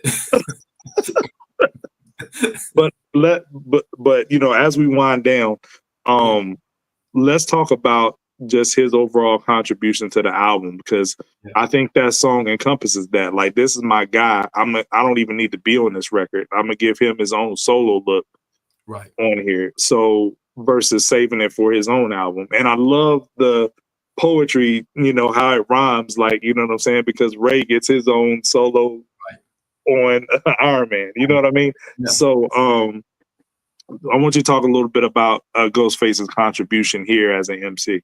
Because he's not quite the Ghost he develops into his final form, but talk about who he is on this album. This was when, in real time, it took notice for me that he was in my top 5, my personal top 5. Mm-hmm. By the time we got to Iron Man, he was 1B. It was Nas 1A, Ghost 1B for me by the time we got to Iron Man. But this was the beginning of it. And because of lines like he said, I'm high power, put Adina Howard to sleep, a part of it, just on my mind all week. That I kept repeating that line over and over and over and over and over. Because I'm like, no one has ever done it before. Right. You break character in in the middle of a verse and got back to it. Right. That shows you a different charisma of Ghost that I think that was missing from hip hop at that time, because Ghost always had like this enigma about him, right? Because he came into the game with the face mask on, the stocking mask on. You never knew, you didn't know who he really was. You know, he was just a dangerous guy. Like, you knew, like, man, this guy's dangerous. Like, Yeah. you know, but you just didn't know. But you saw his personality more on this album. And I think it was so important for Ghost. Like I said, you've been texting back and forth last night about Marvel, hint hint, about how, you know, Avengers Age of Ultron, how it set up different things for the Marvel universe, right? I feel like Cuban Linx did the same thing for a lot of different reasons. I think it was so bold that it allowed Rizza to get into the Jizza bag. I also think it was the ambition of it, right? The ambition of it. Yeah. I also think that it was so bold that it set up the pieces 2 years later for Wu-Tang Forever. Yes. Musically. Yes. But it also introduced us to the personality and the charisma of Ghostface. Because we didn't see that. We didn't get that from him. Not as much on 36 now. We didn't even get that from him when he was with Dirty a few months prior. Right. Because even on his features on Dirty, he was still yelling. Yeah. You know what I'm saying? Like, he was still like, it was a loud chant. Yeah, he was his charisma wasn't coming off naturally. He was kind of forcing it. In your face, pause. But on this, you got a more balanced attack from Ghost. Because he's talking that talk on Ice Cream. He's showing the playboy side on Wisdom Body. Right. You know what I'm saying? He's blending well with the clan, and he's not being outshined by the clan. And at this time, you got Meth, by this time, Meth is a veteran. He had the most, you know, wins out of the clan because of the success of Tikal and just him being who he was. Features, and, you know, charismatic and all of these things. Now Ghost is leapfrogging everybody one by one in this album. By the time the album is done, by the time we get to North Star, we have to recalibrate where Ghost is in this whole thing with Wu-Tang. Yeah, you got to reevaluate the situation. So once again, fast forward and 30 years later, Ghostface is at the top of Wu-Tang as far as, like, you know, the greatest members. He's numero uno. I think that's pretty objective to even say that. Right. So, you know, a couple days ago, he just dropped his lead single for his Supreme Clientele 2. Yes, sir. Called Rap Kingpin. Yes. So let's talk about that for a minute. So what'd you think about the new single? Bro, I was about to, if I could take, this is an award I got from the military. I hope no one is offended. I'm retired now, but yo. Yo, people put that on a bracelet. If I can get this is an award, man, that I got. Like, this isn't a prestigious award. Actually, I got like a Marine Corps medal for this award. But if it wasn't against the Uniform Code of Military Justice, I would shave this joint off, this eagle, and give me a bracelet and just wear this joint like this, bro. Like, just wear this joint like this. Like, so as we talk about it, can I keep it right here as we talk about it? Yeah, absolutely. That's a wild prop because I thought I was doing the most, like, showing off my vitals, and you got the whole eagle. You know, you can't see the bottom of this, right? Because I don't want, like, the descriptions and everything to see to the bottom. Yo, the show and tell game is crazy, yo. But anyway, go ahead and talk about the track. So as I got the bracelet on my arm, man. Yo, look, this is the Ghost that we need, bro. This is when you texted me, you was like, yo, the fact that he took those two samples, you go Mighty Healthy, right? My favorite Ghost song, by the way, ever. And Check My Melody. And you combine Cheat Code. You combine them. Shout out to Scram Jones. We got to get Scram Jones on here. But shout out, always been a fan of Scram Jones. Absolutely. But you take these two samples, you take these two pieces, and you put it together, and you let Ghost do what Ghost do. And Ghost is talking that Ghost talk. It's only two verses. Shout out to Iran. But the point is made. The point is made that Ghost sounds great. I know the last album we talked about, I don't want to get into more details about that because you know how I feel about Ghost, but his voice wasn't there on that last. But the voice sounds pretty good on this one. And if this is a preview of what we're going to get from Supreme 2, I'm excited. I'm ready for it. Absolutely. Even scratching in Ghost's voice, check out the rap Kingpin, that, you know what I'm saying, that sample, like all the elements that it had in here was a cheat code, man. Like this is how you do I would call this a street single, right? You know, for our terminology from the demographic, you know, age group that we're in, right? This is what a street single is supposed to sound like. And, you know, it makes me confident that the Ghost we all know and love is back. Like you said, shout out to Scram Jones. Love the beat. You know, like you said, My Melody and Mighty Healthy together. Like just to think of that blend is crazy. So I'm really excited about the album. So it's coming out, I believe, August 22nd. So yes, super hyped for that. Is it or the 16th? Is it the 6th? I think the 16th, isn't it? Oh, it might be. Somebody fact check us in the chat. But a couple more things before we get up out of here real quick. Raekwon, you don't have to put that down. You could. I mean, is it heavy? Is it too heavy for you? Or it's pretty heavy, but yeah. Yo, I'm telling you, dog. If I didn't want to desecrate the US, like what? Do you got your dog tag chains on it, fam? Like, what are you doing? Yeah, man. This was a major. This was a big Marine Corps, man. It's like one of this. This is the second largest medal in the Marine Corps. It's a Marine Corps. Oh, that's what's up, man. Achievement. Congratulations. And thank you for your service. Yeah, no thanks. You can put it down now. Okay. All right. I just want to make sure, like, yo, if I can take this joint off and put it on we heard you. We heard you, man. Yeah, we heard you. You hate it right now. Yo, if I come to West Virginia like this, y'all gonna go crazy. They ain't gonna let you in. They ain't gonna let you in past the state lines, man. They really not. Yeah. But shout out to Shannon Sharp, man. You know what I'm saying? Hold your head, bro. Bro just lost a job at ESPN for reasons we won't get into, but you know. But reasons you won't get into? What do you mean? What is the reasons you talking about? If you know, you know. If you've been following along the interwebs, you know why homie lost his job. But anyway. Shout out to Shannon, man. Shannon is wild. Yeah. So maybe hurt you. Shannon was wild. Shannon was doing the most, man. He gonna learn his lesson eventually, man. Like, yeah, man. Cat Williams tried to tell him, but anyway. So Dr. Umar did too. Umar's rolling in his grave right now because of that. What'd you say? Dr. Umar, you know, Arrow's mentor from Philly. Oh man, but so yeah, he was on. Raekwon was on Nightcap with Shannon Sharp and Ocho, and you know his quote went a little bit viral. He was talking about, you know, artists that's putting out music. It's cool, do what you do, but a lot of these artists is not doing hip hop, and we calling it hip hop. You know what I mean? And it's okay to have like subgenres and stuff. And he was like, "Yo, I'm just gonna call it what it is. Like a lot of this stuff is not hip hop." So, you know, that's a pretty strong statement coming from one of our OGs in the game. So, how do you feel about that, Sean? Man, look, it's funny because Andrew hit me up about that. I think it was yesterday. Just about music in general. And it's funny because I saw a clip from Beyonce when she was saying, so I don't know how old the clip was, but she said something very similar to that everything right now is based on, like, if you can get a single out there and get it popping, that's all you really need.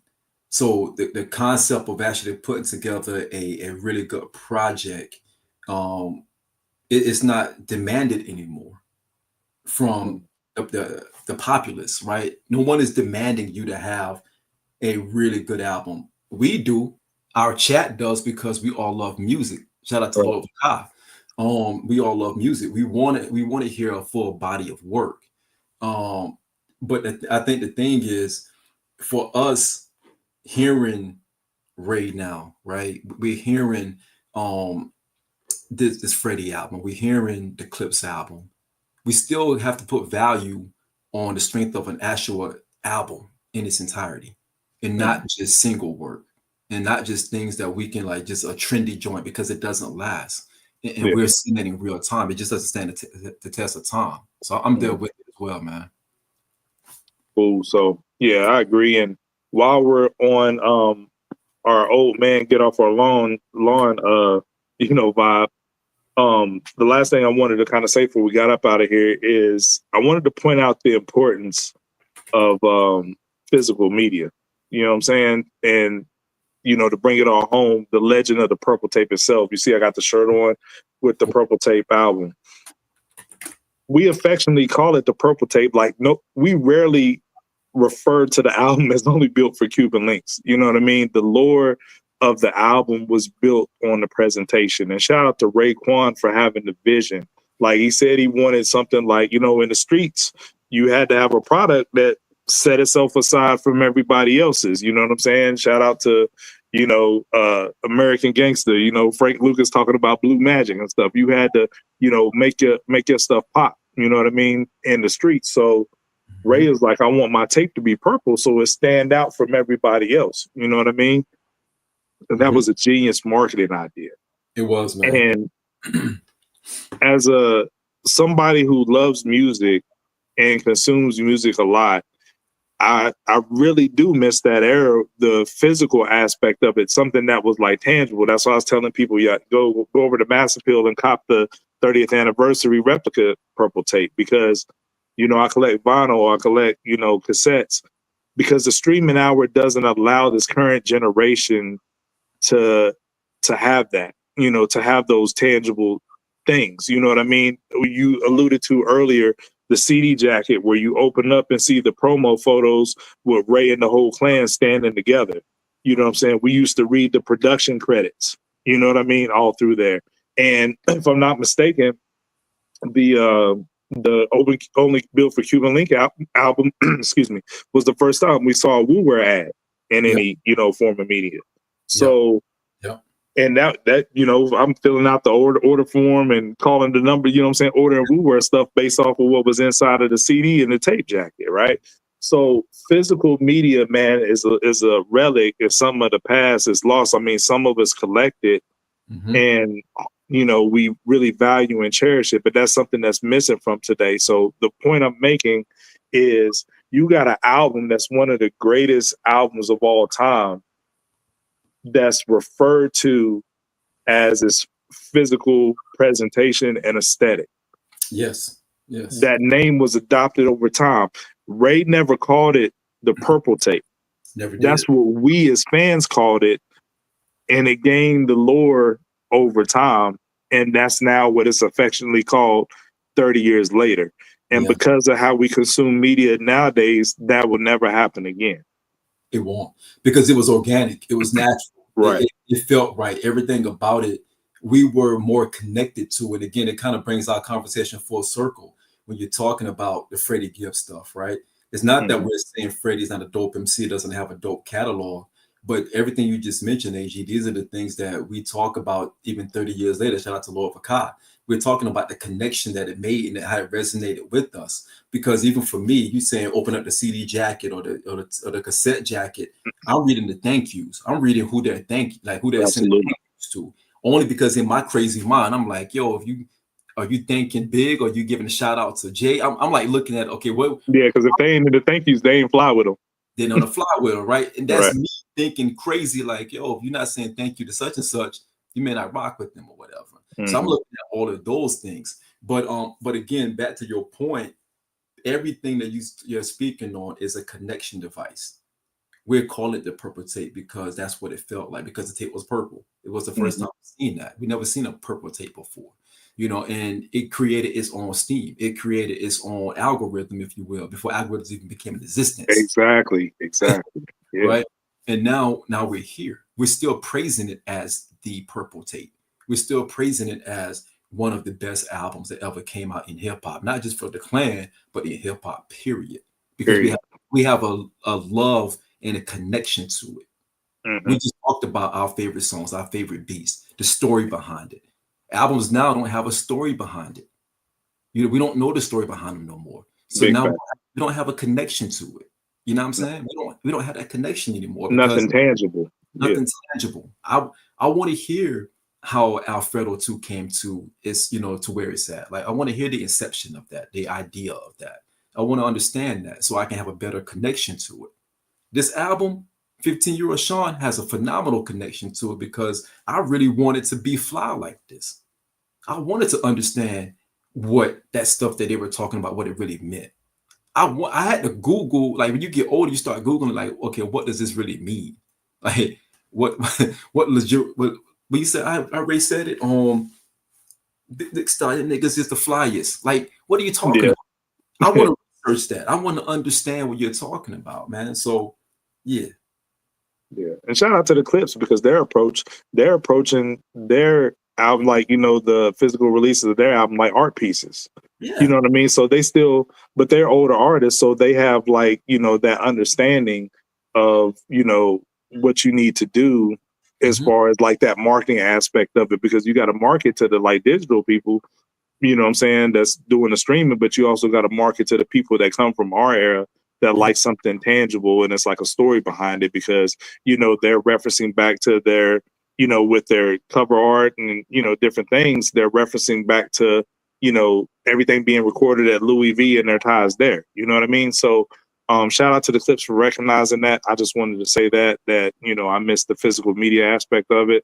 But like I said, man, you know what I'm saying? If y'all don't have a purple tape in your collection, get you one. Head over to Masterpill while supplies last. This is not an ad, but we will take ad revenue if you're going to send it our way. But before we get up out of here, man, you know what I'm saying? I want to leave a little Easter egg for the people. We're spinning the block and doing another show tomorrow evening at 6 Eastern time. And want to leave a little Easter egg hint for the people on what the show's going to be on. So, you know, I'm not going to say any more than, you know, we just talked about Ghostface Killah a little bit. Go to his debut album, Iron Man, and look at the last track, and that'll tell you what you need to know. No doubt, no doubt.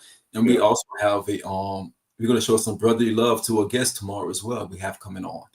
Yes, sir. So nice little clue there too. I did do that in there. Let's see what you did there.